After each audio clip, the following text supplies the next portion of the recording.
Shalom, salam berkat dari kami untuk pendengar sekalian. Saat ini pendengar akan diberkati dengan program Hari Ini Harinya Tuhan bagian yang ke-8. Sebuah program rohani tentang doktrin Alkitab yang menolong kita untuk semakin tertanam dalam kebenaran firman dan bertumbuh dalam kemuliaan. Bersama hambanya, Pendeta Gilbert Lumendo, STH. Banyak orang merasa doktrin Alkitab sebagai sesuatu yang membingungkan. Tetapi tahukah saudara bahwa doktrin Alkitab intinya adalah memahami Alkitab dengan benar, dengan pemahaman yang sistematis, sehingga kita terus dapat tertanam di dalam kebenaran firman, sehingga kita terus bertumbuh di dalam kemuliaan Allah. Buka hati saudara sekalian untuk menerima berkat-berkat firman-Nya hari ini. Allah tidak pernah menghendaki kecelakaan. Allah tidak pernah menghendaki sesuatu yang buruk. Allah tidak pernah menghendaki sesuatu yang menghancurkan. Allah selalu menghendaki yang baik. Allah selalu merancangkan kebaikan-kebaikan. Allah selalu merancangkan damai sejahtera dalam kehidupan manusia. Tetapi seringkali persoalannya kita gagal untuk berjalan dalam kehendak Allah. Kita merasa kehendak Allah sebagai sesuatu yang misteri. Kita menganggap kehendak Allah seperti sesuatu yang rasanya nggak mungkin kita bisa mengerti jika kita masih berada di muka bumi ini. Karena kehendak Allah begitu sulit untuk dicapai. Kehendak Allah begitu sulit untuk dipahami. Tetapi tahukah saudara, Alkitab dengan tegas berkata, aku tidak memanggil kamu lagi hamba, sebab hamba tidak tahu apa yang diperbuat oleh tuannya. Tetapi Yesus dengan tegas berkata, aku memanggil kamu sahabat, karena segala sesuatu yang ku dengar dari Bapa akan ku beritahukan kepadamu. Berarti saudaraku yang kasih dalam Tuhan, kehendak Tuhanlah sesuatu yang dapat kita mengerti. Kehendak Tuhanlah sesuatu yang dapat kita pahami. Hanya persoalannya bukan kehendak Allah yang sukar untuk dia mengerti, tetapi kitanya yang seringkali berada terlalu jauh dari Tuhan. Asal saja kita mau belajar mendekat kepada Tuhan, asal saja kita mau belajar merendahkan diri di hadapan Tuhan, asal saja kita mau belajar dengan hati yang hancur selalu menghampiri takhta Allah. Saudaraku yang kasih dalam Tuhan, selalu kita akan melihat kehendak Allah dinyatakan dalam kehidupan kita. Karena dia Bapa yang baik, dia Bapa yang mau bicara buat anak-anaknya, dia Bapa yang mau menuntun anak-anaknya, dia Bapa yang selalu membawa anak-anaknya ke jalan yang penuh kemuliaannya. Haleluya. Selamat datang dalam program kita hari ini, Harinya Tuhan, sebuah program rohani yang mengingatkan kepada kita betapa pentingnya kita menjadikan firman Tuhan sebagai dasar keseharian hidup kita. Karena selama kita menjadikan firman Tuhan sebagai dasar keseharian hidup kita, langkah-langkah ke depan kita menjadi langkah-langkah yang penuh mujizat, berkat, kemenangan, dan perkara-perkara besar. Haleluya. Dan dalam program ini kita mulai yaitu surat Paulus kepada jemaat di Efesus. Dari Efesus pasal 1, Efesus pasal 1 ayat yang pertama sampai ayat yang kedua. Dan kita sedang membahas memang tentang kehendak Allah. Karena seringkali kita berada di gereja tapi kita sulit mengerti kehendak Allah.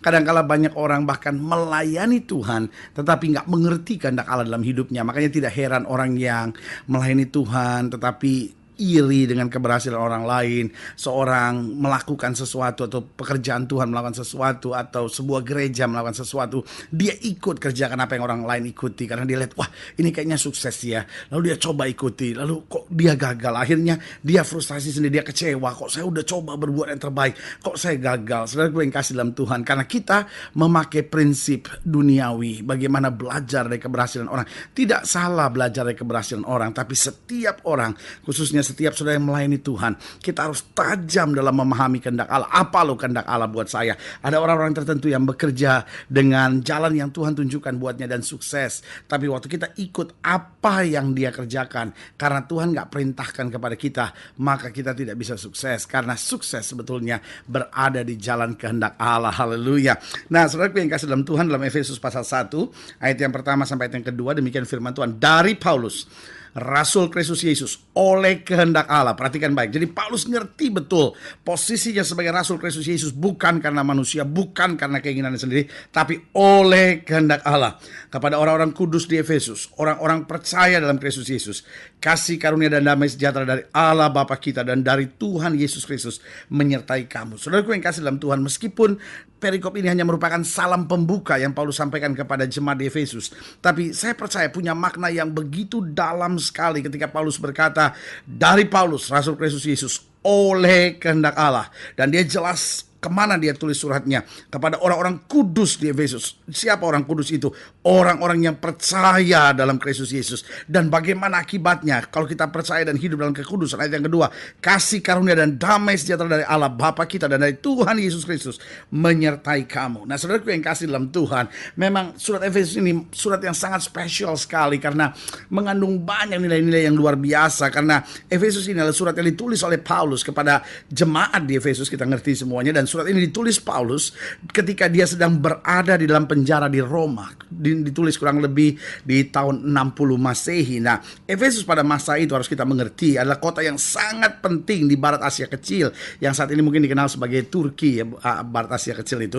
Karena Efesus ini adalah pusat perdagangan Asia.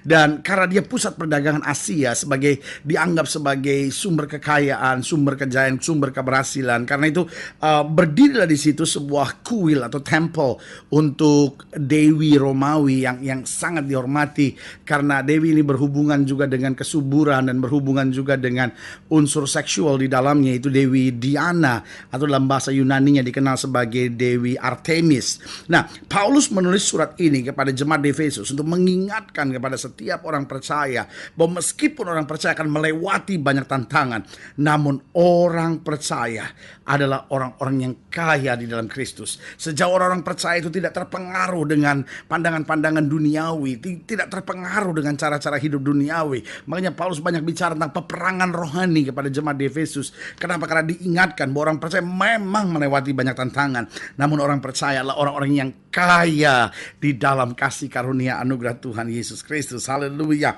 Nah, saudaraku yang kasih dalam Tuhan, kita perlu mengetahui kehendak Allah dalam beberapa hal dalam kehidupan kita. Kalau kita bicara tentang apa sih tentang kehendak Allah, apa sih yang perlu kita pahami tentang kehendak Allah, bagaimana atau kapan kita perlu mengetahui kehendak Allah. Nah, hal-hal ini perlu kita mengerti sehingga di tengah tantangan, di tengah masa-masa yang sukar, kita dapat tajam tetap berjalan dalam kehendak Allah. Nah, saudaraku yang kasih dalam Tuhan, saya pelajari hal-hal yang perlu kita pahami tentang kehendak Allah, yaitu kita perlu memahami kehendak Allah atau kita perlu mengetahui kehendak Allah dalam hidup kita, yaitu dalam rancangan keselamatan global dunia ini. Jadi Allah punya rancangan keselamatan global terhadap dunia ini. Nah, kita perlu mengetahui kehendak Allah, di mana posisi kita berada. Kita bukan sekedar orang yang hidup asal hidup. Nah, dunia ini penuh dengan orang-orang yang hidup dan asal hidup. Alkitab berkata, aku datang untuk memberi domba-dombaku hidup dan hidup berkelimpahan. Nah, apa artinya hidup dan hidup berkelimpahan? Bukan berarti kita akan jadi orang-orang yang paling kaya, haruslah anak-anak Tuhan. No, bukan itu maksudnya. Tapi hidup dalam kelimpahan artinya kita hidup dan kita memahami untuk apa kita hidup. Kita hidup dan hidup kita menjadi hidup yang berguna. Kita hidup dan hidup kita menjadi sesuatu yang berarti. Jadi kita tahu untuk apa kita hidup. Kita hidup berguna, ya kan? Dan juga kita hidup berarti. Buat orang lain kita berarti. Tetapi bukan hanya itu. Tapi kita sendiri juga merasakan arti yang dalam kehidupan kita. Nah, saudaraku yang kasih dalam Tuhan, ini yang saya sebut. Kita perlu mengetahui kehendak Allah dalam rancangan keselamatan global dunia ini. Jadi posisi kita sebetulnya ada di mana?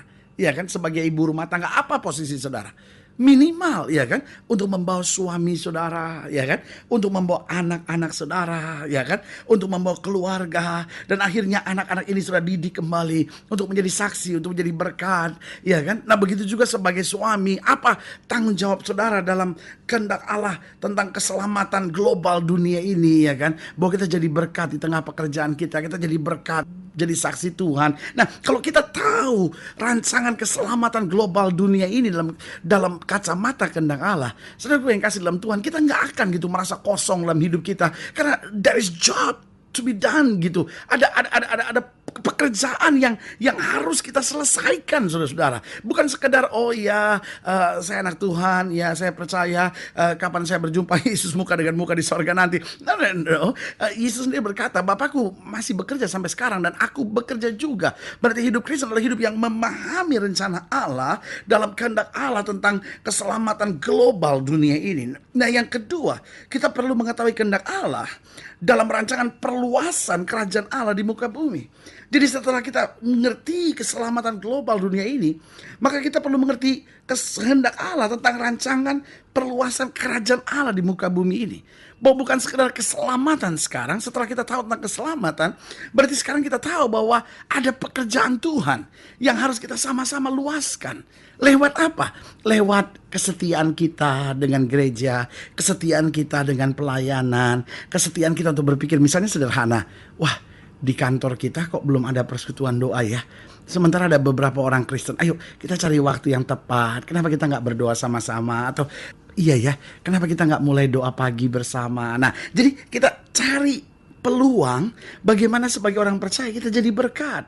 Dan sekarang kita mulai luaskan pekerjaan Tuhan. Haleluya. Saudara gue yang kasih dalam Tuhan, saudara bisa bayangkan jika setiap orang percaya punya misi, punya pengertian, pemahaman tentang kehendak Allah, bahwa saya terlibat aktif dalam perluasan kerajaan Allah di muka bumi. Saya percaya ada banyak tempat di mana persekutuan doa dibuka, di mana Injil Allah disebarkan, dan di mana kemuliaan Tuhan dinyatakan. Mereka-mereka yang ahli dalam komputer mungkin berpikir bagaimana dengan komputer saya meluaskan pekerjaan Tuhan. Mereka yang ahli dalam bidang-bidang teknologi, bidang-bidang seni atau apapun, semua berpikir tentang bagaimana saya meluaskan pekerjaan Allah. Yang ahli dalam ekonomi, dalam bidang apapun, kita mulai pikirkan bagaimana kita meluaskan pekerjaan Allah. Nah, yang ketiga, kita perlu mengetahui kehendak Allah dalam rancangan damai sejahtera bagi masing-masing pribadi kita, ya kan?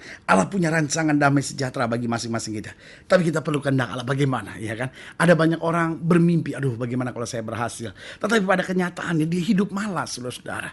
Dan waktu dia hidup malas, lalu dia gagal, dia nggak dapat damai sejahtera, dia mulai marah sama Tuhan. Tuhan mulai menatap dia dan berkata, anakku, aku punya rancangan buat pribadimu, rancangan damai sejahtera, rancangan yang baik. Tapi engkau tidak masuk dalam kehendakku. Engkau malas, engkau egois, engkau punya sifat dan karakter yang tidak berkenan, sehingga akhirnya engkau yang menghancurkan sendiri rancangan yang sedang ku arahkan kepadamu. Berarti saudaraku yang kasih dalam Tuhan, sebagai orang percaya, bukan saatnya lagi, oh iya Tuhan berkati saya. Tuhan pasti berkati saudara. Tuhan buat mujizat buat saya. Tuhan pasti buat mujizat. Tapi persoalannya, bagaimana sekarang kita berjalan dalam kehendak Allah, ya kan? Kita perlu mengetahui kehendak Allah dalam rancangan keselamatan global dunia ini. Bagaimana kita senantiasa jadi terang Kristus dimanapun kita berada. Yang kedua, kita perlu mengetahui kehendak Allah dalam rancangan perluasan kerajaan Allah di muka bumi. Berarti setiap kita harus melayani Tuhan dengan porsi kita masing-masing. Dan yang ketiga, rancangan damai sejahtera bagi masing-masing pribadi kita. Artinya, setiap kita harus taat pada perintah Tuhan, lakukan firman Tuhan, maka terang Kristus akan terjadi lewat hidup kita, dan damai sejahtera berkat Allah semakin berkelimpahan dalam hidup kita. Haleluya. Kalau sudah ingin dilayani lebih jauh, hubungi kami melalui telepon, hubungi kami melalui surat, kunjungi website kami, karena kami ada untuk membawa Bapak Ibu sudah senantiasa lebih dekat pada Tuhan dan mengalami kasih kuasa mujizat yang luar biasa. Haleluya. Saudara gue yang kasih dalam Tuhan, melalui program ini saya juga mau berdoa untuk setiap saudara secara khusus. Saudara-saudara yang sakit, saudara-saudara yang berbeban berat, saudara-saudara yang ingin didoakan secara khusus. Saudara boleh taruh tangan kanan saudara di dada dan kita doa. Bapa, dalam nama Yesus, hamba doa buat yang sakit, hamba doa buat yang berbeban berat, hamba doa buat setiap mereka yang menghadapi masa-masa yang sukar. Kami percaya bahwa bagi Allah tidak ada perkara yang mustahil. Hamba berdoa di dalam nama Yesus, segala sakit penyakit, segala penderitaan, segala tekanan yang mengikat, kami patahkan kuasa dalam nama Yesus. Bapa, hamba berdoa sehingga setiap pendengar sekalian boleh berjalan dalam kehendak Tuhan tentang keselamatan global dunia ini, boleh berjalan dalam kehendak Tuhan tentang perluasan kerajaan Allah di muka bumi, dan tentang rancangan damai sejahtera bagi masing-masing pribadi pendengar sekalian. Di dalam nama Yesus kami berdoa. Haleluya. Amin. Saudara gue yang kasih dalam Tuhan, kita sudah berdoa. Ingat, Allah tidak pernah lalai menepati janjinya.